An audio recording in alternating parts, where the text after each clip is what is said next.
जी अमर रहे, अमर रहे, अमर रहे। जी का हमेशा दौरा चलते रहता है। वो अभी दौरे पर आए हैं कुछ दिनों के लिए, उनका बिहार प्रवास है। बिहार में हर बाहर के व्यक्ति का स्वागत है, वैसे ही उनका भी स्वागत है। जिस तरह से वो इसका बिल्कुल जमीनी स्तर पर पालन किए, उसके लिए मैं उनको धन्यवाद देता हूँ और यह उम्मीद करता हूँ कि वह शीघ्र ही नीतीश जी को ज्वाइन कर लें। इतने अच्छे आदेश पालक तो कोई नहीं मिलेगा। नीतीश जी ने कभी नहीं कहा था, उन्होंने केवल मंत्रियों को 15 दिन के लिए किया था, लेकिन तेजस्वी जी ने इसका पालन पूरे 3 महीने किया। उसके लिए मैं धन्यवाद देता हूँ। कब 500 से कम हो, क्योंकि जब भी विपत्ति खत्म हो जाती है तो जाहिर बात है कि टूरिज्म के लिए तभी अच्छा समय होता है। अब खुल गया है, सभी को दूसरे जगहों पे जाने का परमिशन है, तो वह भी अब थोड़ा विचरण करने के लिए, थोड़ा घूमने फिरने के लिए आए हैं। बिहार में टूरिज्म बिहारी के विरोधी दल के नेता करते हैं, इससे दुखद बात कुछ नहीं हो सकती। इस कार्यक्रम का संचालन करता पटना महानगर के अध्यक्ष अभिषेक जी, मंच पर उपस्थित भारतीय जनता पार्टी के सम्मानित विधायक और वर्षों से श्यामा प्रसाद मुखर्जी जी के सपनों को साकार करने वाले हमारे माननीय अरुण जी, मंच पर उपस्थित हमारे प्रदेश के उपाध्यक्ष विधान पार्षद प्रमोद चंद्रवंशी जी, माननीय विधान पार्षद निवेदिता जी, यहाँ उपस्थित हमारे सभी कार्यकर्ता बंधुओं और साथियों, स्वर्गीय श्यामा प्रसाद मुखर्जी जी के सपने को आज अगर साकार किसी ने किया है तो प्रधानमंत्री श्री नरेंद्र भाई मोदी जी ने किया।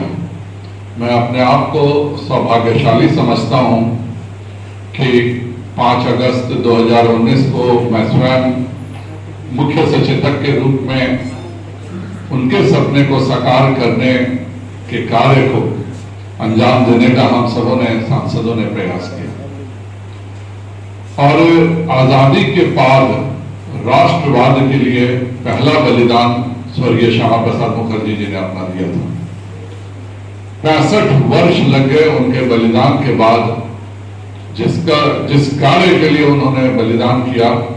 जब भारतीय जनता ने श्यामा प्रसाद मुखर्जी जी और दीनदयाल उपाध्याय जी के चित्रों पर माल्यार्पण करते समय रखा था, लिया भी था, और उसको निभाने की शपथ हर बैठक में, हर सार्वजनिक कार्यक्रम में हम करते थे।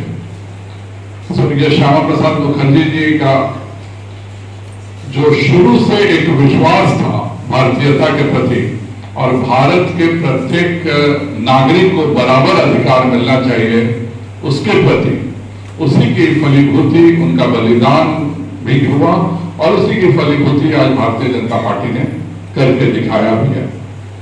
32 वर्ष की उम्र में वाइस चांसलर हो जाना, वो भी कलकत्ता यूनिवर्सिटी, जो उस समय भारत की सबसे प्रेस्टिजियस यूनिवर्सिटी थी, और वहां से जब बंगाल का विभाजन हुआ उसका विरोध करना, जब उन्हें लगा कि वहां पर हिंदुओं के प्रति अत्याचार हो रहा है, उसके विरोध करना, उस बंगाल में पश्चिम बंगाल को अलग करके अपने साथियों की रक्षा करना, बंगाल को भारत का हिस्सा बनाने में वह एक बहुत बड़ा नींव का पत्थर था।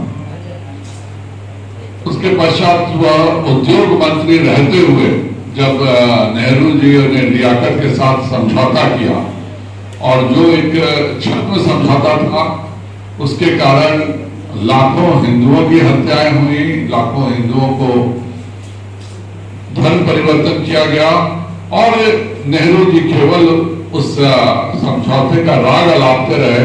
उन्होंने पाकिस्तान और पूर्वी पाकिस्तान में रह रहे हिंदुओं के प्रति कुछ नहीं किया, त्याग देना उचित समझा, पर इस तरह के समझौते का समर्थन नहीं किया।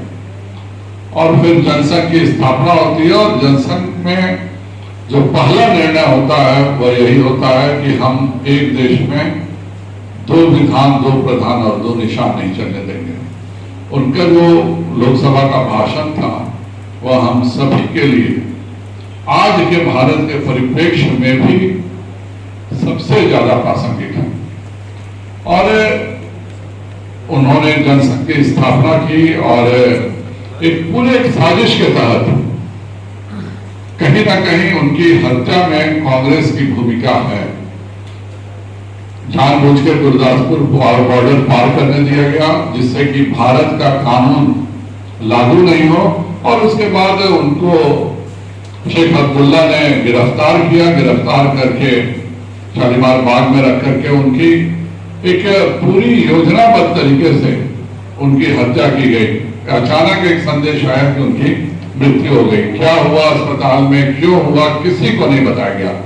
और जब उनकी माता जी ने इस बात की मांग की कि मेरे बेटे की हत्या की जांच होनी चाहिए, तो नेहरू जी ने एक केवल संवेदना संदेश देकर के, और जब पश्चिम बंगाल में यह निर्णय होता है कि हम इसकी जांच सुप्रीम कोर्ट के जज से कराएंगे, तो एक अचानक अमेंडमेंट अंतिम समय में लाया जाता है, उसको सुप्रीम कोर्ट के जज का वाक्य हटाया जाता है और उसको दिल्ली को भेज दिया जाता है कि इसकी एक जांच करें, और दिल्ली कश्मीर को एक लिख करके इतिश्री समझ लेती है। पर आज हमें गर्व है कि हम उनके सपनों का भारत बना रहे हैं।